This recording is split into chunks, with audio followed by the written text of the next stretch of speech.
राम राम, जय हिंद। एक छोटी सी चीज़ याद है कि जब हम लोग अभी की बात नहीं कर रहे हैं, पहले की बात कर रहे हैं, अभी की भी बात कर रहे हैं कि जब हम लोग डरते थे थोड़ा बहुत भी, मतलब अगर कहीं अंधेरे रास्ते से जा रहे हैं, थोड़ा बहुत भी डर गए या फिर थोड़ी थोड़ी चीज़ों में अगर कुछ दिक्कत हो गई, तो हम तुरंत क्या करते थे, हनुमान चालीसा पढ़ने लगते थे। याद होगा तुम लोगों को।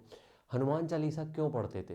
क्यों हम हनुमान चालीसा की एक दो लाइनें जैसे ही गाते थे और जो चौपाई ये शुरू करते थे, हमारा डर खत्म हो जाता था। ये एक साइंटिफिक टर्म भी है, एक पॉजिटिव टर्म भी है, अपने स्पिरिचुअल में तो है ही।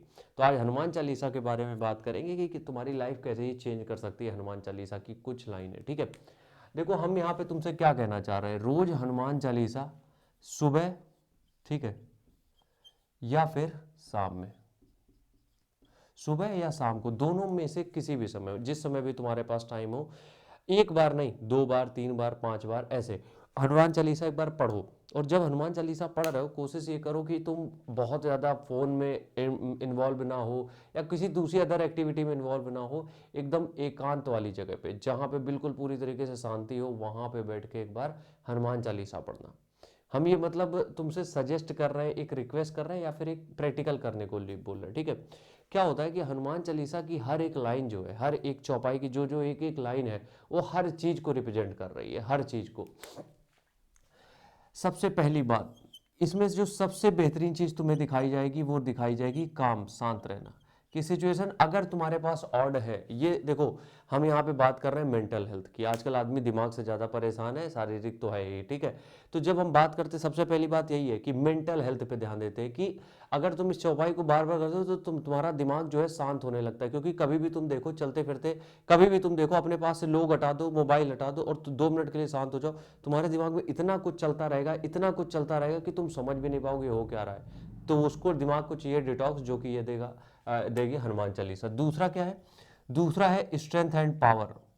देखो हनुमान जी को हमेशा हम लोग, देखो तुम लोग अगर जिम जाते होगे, तुम जिम जाओगे तो देखोगे हर जिम में हनुमान जी की पूजा जरूर होती है। ठीक है, हर जिम में हनुमान जी की फोटो मिलेगी, चाहे वो कहीं की भी जिम हो। वो क्यों लिए किस लिए? क्योंकि वो स्ट्रेंथ के रिप्रेजेंटेटिव है। ठीक है, अपनी जब हम स्ट्रेंथ की बात करते हैं तो हम क्या बोलते हैं? जय बजरंग बली। सेनाओं में कई जगह नारा होता है जय बजरंग बली बोल के, वो शुरू कर देते हैं लड़ाई। तो दूसरी चीज क्या है? यहाँ पे स्ट्रेंथ है। देख रहे हो, एक तरफ हमें शांत भी कर रहे हैं, एक तरफ हमारी स्ट्रेंथ भी बन रहे हैं। तीसरी चीज,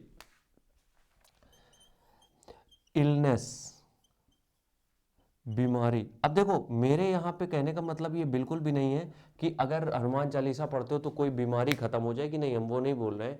लेकिन उस बीमारी में आदमी मेंटली एकदम मतलब एग्जॉस्ट हो जाता है, खत्म हो जाता है मेंटली। जब वो किसी भी तरीके की, किसी को फिजिकली बीमारी होती है, मतलब अगर किसी को शारीरिक कोई बीमारी है तो वो मेंटल पहले हो जाता है, मतलब कि दिमाग से पहले परेशान हो जाता है। और ये चीज़ देखी होगी तुम लोगों ने बहुत बार, बहुत से पेशेंट के अंदर। ये क्यों होता है? ये इसलिए होता है क्योंकि जो जो बीमारी होती है वो हमारे दिमाग में सबसे पहले अटैक करती है। इसलिए डॉक्टर जब भी बात करता है वो बहुत घुमा फिरा के तुम्हें बीमारी के बारे में बताते हैं, क्योंकि जानते हैं अगर तुम देखो, अगर तुम यहाँ से बीमार हो गए, मतलब तुम सोचने लगे, तो उससे दिक्कत पता है क्या होगी? अगर तुम दिमाग में चली गई तुम्हारी चीज, तो उससे दिक्कत ये होगी कि तुम्हारी वो जो बीमारी है वो और खतरनाक हो जाएगी। क्यों? क्योंकि तुम उसको अब ठीक नहीं करना चाह रहे हो। मेरे में कहने का मतलब ये नहीं कि तुम सही नहीं होना चाह रहे हो, मेरे मतलब कहने का मतलब ये है कि तुम अब उस पर इतना नेगेटिव ध्यान दे रहे हो कि वो पॉजिटिव की तरफ जाएगा ही नहीं। तो ये चीजें करती है हनुमान चालीसा। बहुत ज्यादा डिटेल में हम नहीं बता रहे हैं, अभी आगे एक पार्ट 2 हम लाएंगे। इससे पहले हम चाहते हैं जितने लोग भी वीडियो देख रहे हो, एक बार ये चालू करो, सुबह उठते ही या रात में सोने के पहले हनुमान चालीसा शुरू कर दो बस। राम राम।